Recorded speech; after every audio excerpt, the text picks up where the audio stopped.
Good evening, my dear students. So, today in this sessions, we are going to learn regarding the recuperator. So, recuperator recover the exhaust gas waste heat. It recover the exhaust gas waste heat in medium to high temperature applications such as melting furnace, afterburner, radiant tube burner, and reheat furnace. So this recuperator can be based on the radiation, convection, or combination. Okay, as well as this recuperator is a one type of the heat exchanger take place between the flue gases and air through the metallic or ceramics wall. The simplest configurations of the recuperator is the metallic radiation. Simplest configurations for the recuperator is metallic radiation. Recuperator, which consists of two concentric length of metallic tube. Okay, the inner tube carries the hot exhaust gases. The external carries a combination air from the atmosphere to the air inlet of the furnace burner. The hot gases are cooled by incoming combustion air.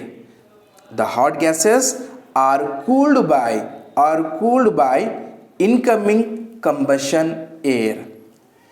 This combustion air now carries additional energy into a combustion chamber. This energy does not have to supplied by the fuels. So consequently, we need to require the less fuel is burned for a given furnace loading. So I will write the first point, then you can easily understand. Okay?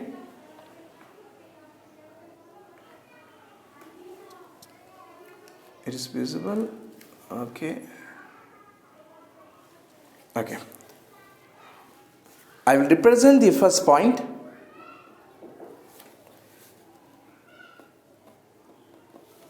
Recuperator recover exhaust gas waste heat. It recover the main function of this recuperator is recover the exhaust gas waste heat. Exhaust gas waste heat. Okay. Waste heat in a medium to a high temperature.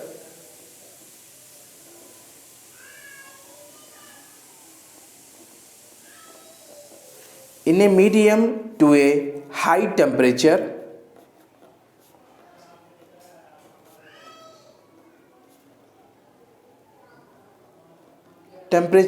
applications such as we know very well,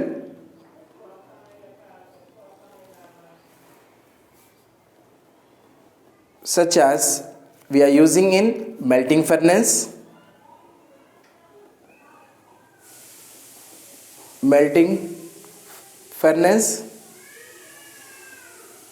and afterburner,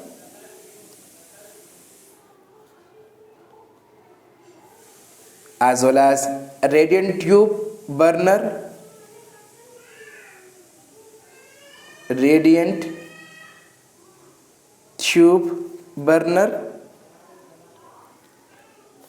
and reheat furnace.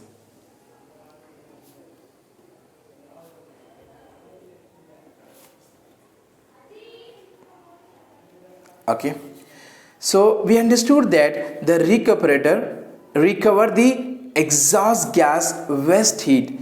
So what they recovered here? Exhaust gas waste heat in a medium. It is okay. So it recovered the exhaust gas waste heat in a medium to the high temperature applications, such as we are using in the melting furnace, as well as we are using in the afterburner, radiant tube burner and reheat furnace, in which we are using the recuperator. As well as this recuperator can be based on the radiation, convection, or both the combination of radiation and convection. Recuperator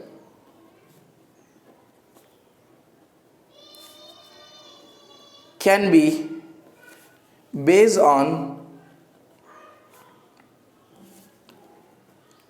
radiation,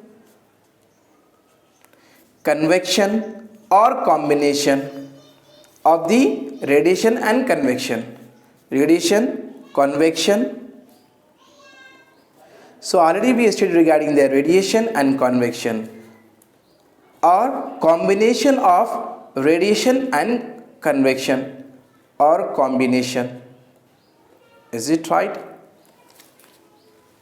As well as, so this recuperator is one type of the heat exchanger, or one type of the heat exchange take place between the flue gases and air through the metallic or ceramics wall. Through the metallic or ceramics wall.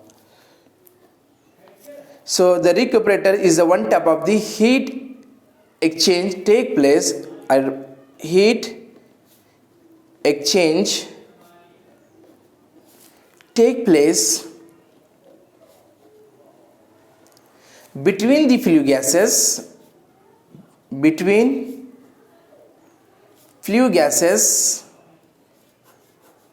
and air through the metallic or ceramics wall. Through metallic or ceramics walls. Okay dear? As well as we know very well the simplest configuration of the recuperator is metallic radiation. The recuperator, which consists of two concentric length of metallic tubing. Is it right? So the inner tube carries the hot exhaust gases. Okay dear? So I will draw this figure.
So this is the axis of the gas outlet.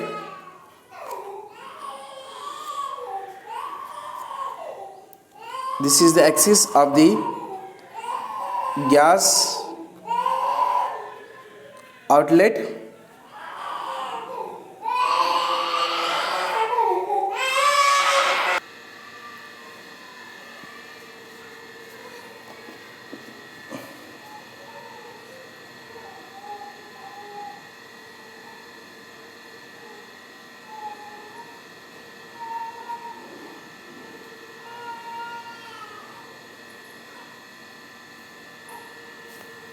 Okay, we have to join this point.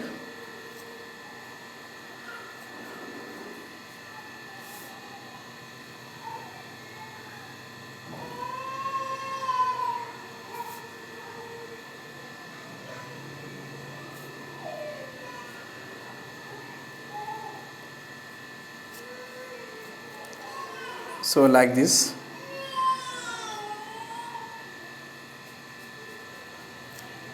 This is the axis of the gas outlet.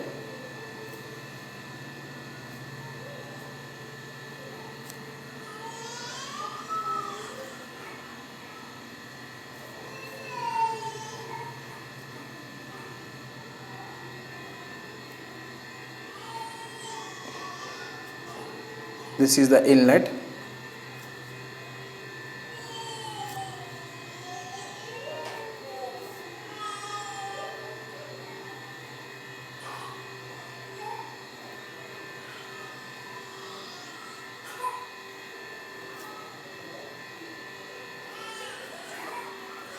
Okay, so I will do the first.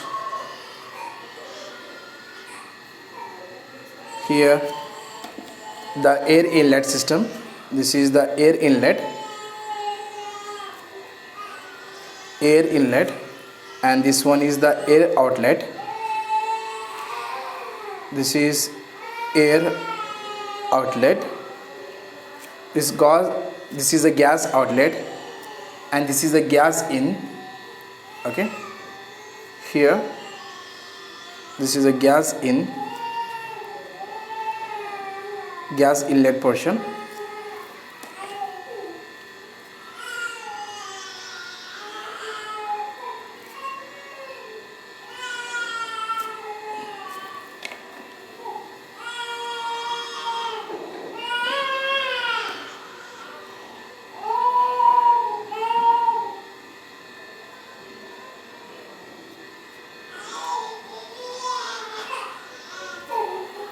Okay,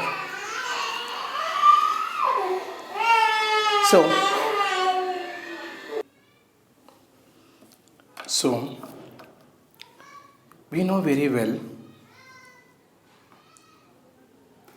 the simplest configurations for the recuperator is the metallic recuperator, which consisting of two concentric length of metallic tube. Okay, so I will represent here the simplest configuration.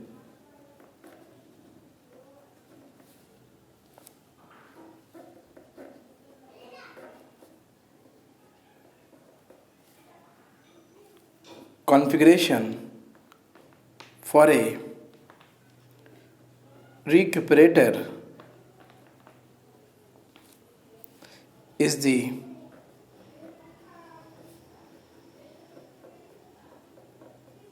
metallic radiation. Okay, dear. So we know very well this recuperators is consisting of the two concentric length of metallic tube. Okay,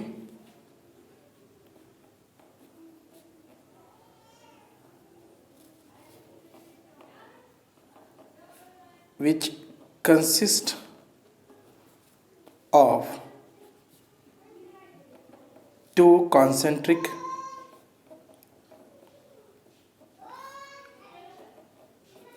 length of metal tubing. Okay, dear. So this inner tube carries the hot gases. The inner tube carries the hot gases. So this gas inlet carries the hot gases.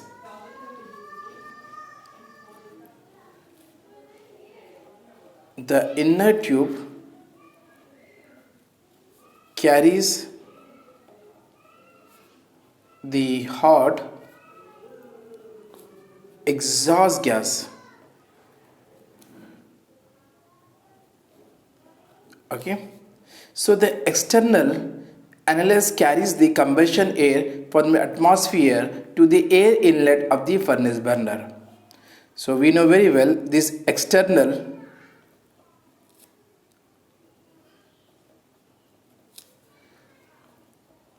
annulus carries combustion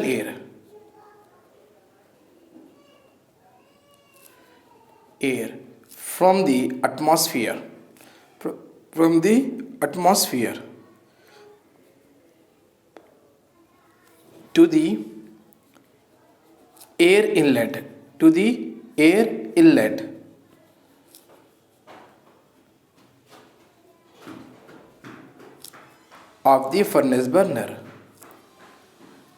of the furnace burner Okay, so this combinations air now carries the additional energy into the combustion chamber. So we know very well, so these hot gases are cooled by incoming combustion air. These hot gases, okay, these hot gases are cooled. These hot gases are cooled by incoming combustion air.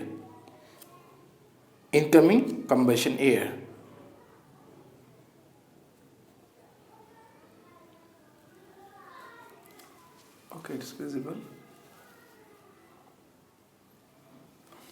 Okay, incoming combustion air. So the combustion air now carries the additional energy into the combustion chamber. This combustion air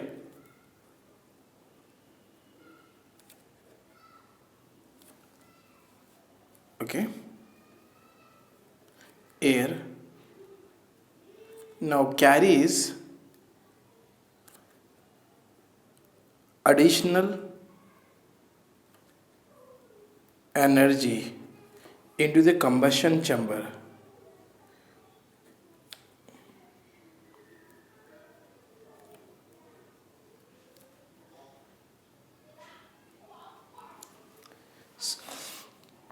Okay,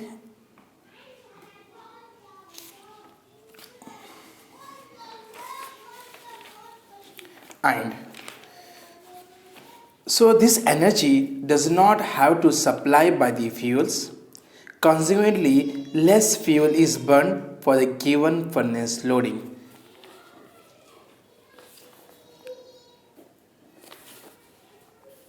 So this energy does not have to supplied by the fuels. Consequently, so the less supply fuel is burned for the given furnace loading. This energy does not have to be supplied by the fuel.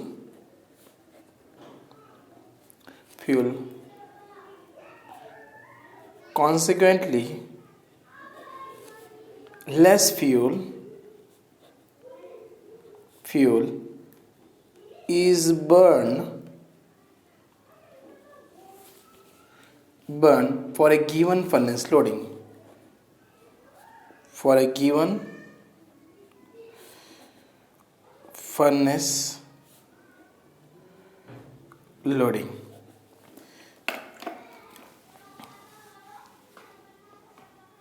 So selection of material to store the heat energy.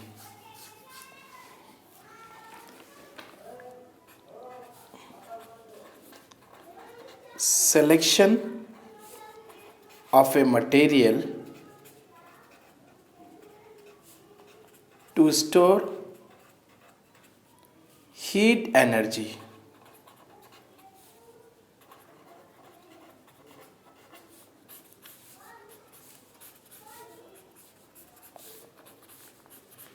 So first one we are going to discuss regarding the thermophysical property.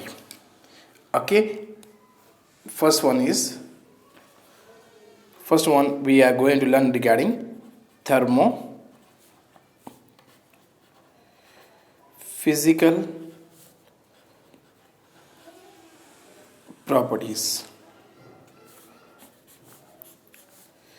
So we know very well this thermophysical property is how we need to select the proper material for the heat storage, like thermophysical property, in which we need to select based on the density, based on the high heat capacity, based on the high thermal conductivity, as well as based on the high heat of the fusion. We need to selection of material to store the heat energy. Okay, the first is to selection of material to store the heat energy, in which first of all we are going to discuss regarding the thermophysical property. The thermophysical property, in which we need to check first one, they have the high density or not, they have the high heat capacity or not, they have the high thermal conductivity of material or not, they have the high heat of fusion of material or not. We need to check, is it right? The first thing is we need to check the high heat capacity of a material. High heat capacity, first we need to check it. And second one is high density,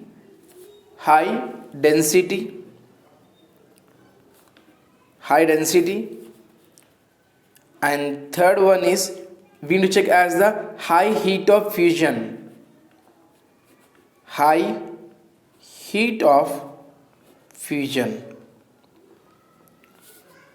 as well as high thermal conductivity. We need to check high thermal conductivity,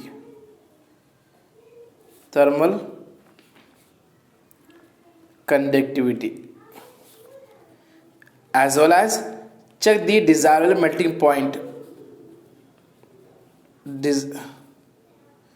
desired melting point. Okay, so another one is little or no subsiding during the freezing. Okay,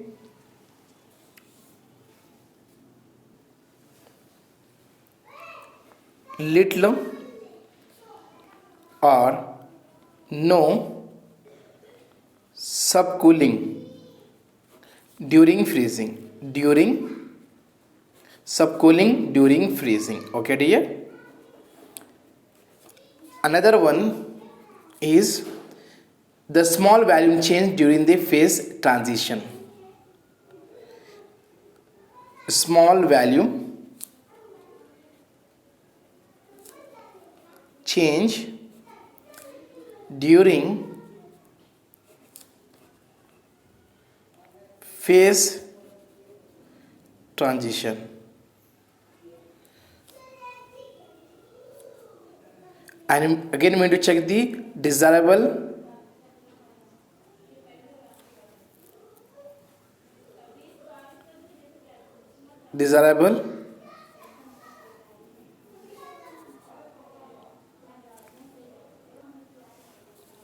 heat capacity resistance.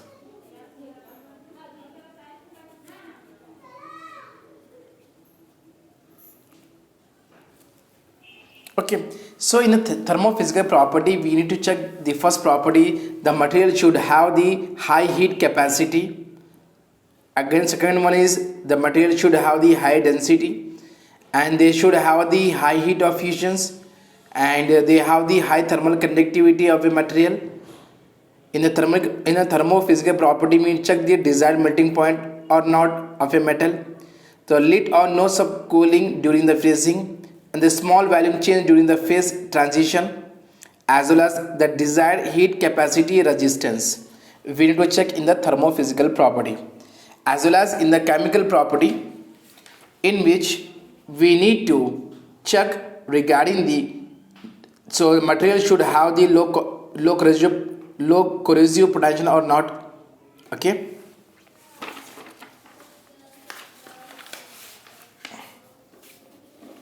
Second one. Okay. This is right. Second one is the chemical property.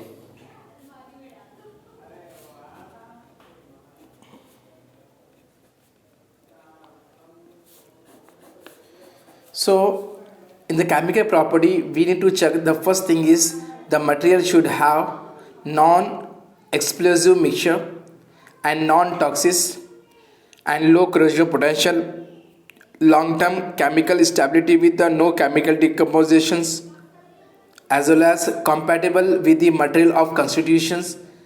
These things should have in the chemical property. Based on that one, we need to select. Okay, the first one is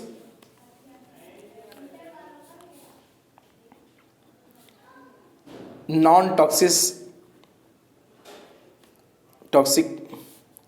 Second one is non-explosive mixture. Is it right? Like what we can say, like bomb. Is it right?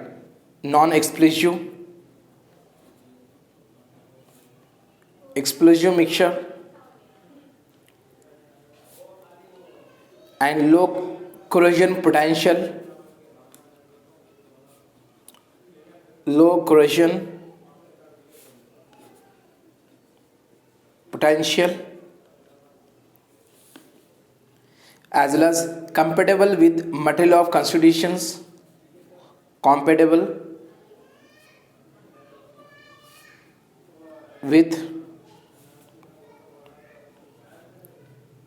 materials of constitutions, as well as the most important is in the chemical property, we need to check the long-term chemical stability with the no chemical decompositions. Long-term chemical stability with no chemical decomposition.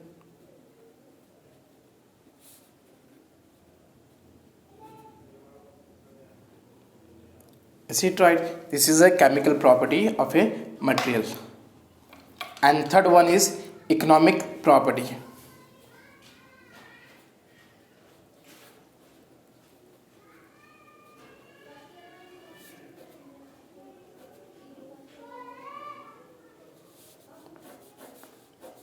According to economical aspect, the first thing is the material should be cheap, as well as abundant with the low cost of manufacturing into the suitable shape. Is it right? That is the economical property of a material. Based on that, we need to select. First thing is cheap and abundant with low cost of manufacturing into suitable shape. Okay, into the suitable shape.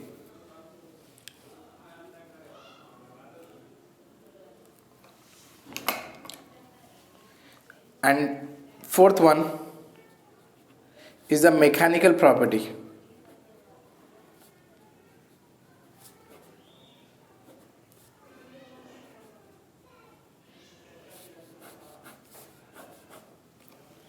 The material should have high toughness. Okay, toughness of the material should have, as well as they should have compressive strength of a material.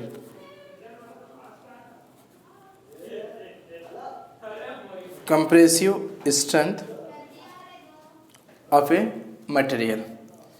And regarding the environmental aspect, we know very well regarding the low manufacturing energy requirement and carbon dioxide footprint.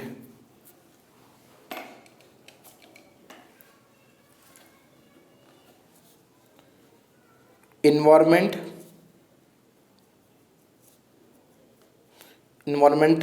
aspect, if you know very well, regarding the first thing is low manufacturing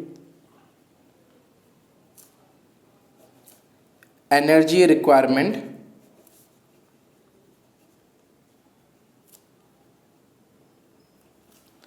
and carbon dioxide footprint.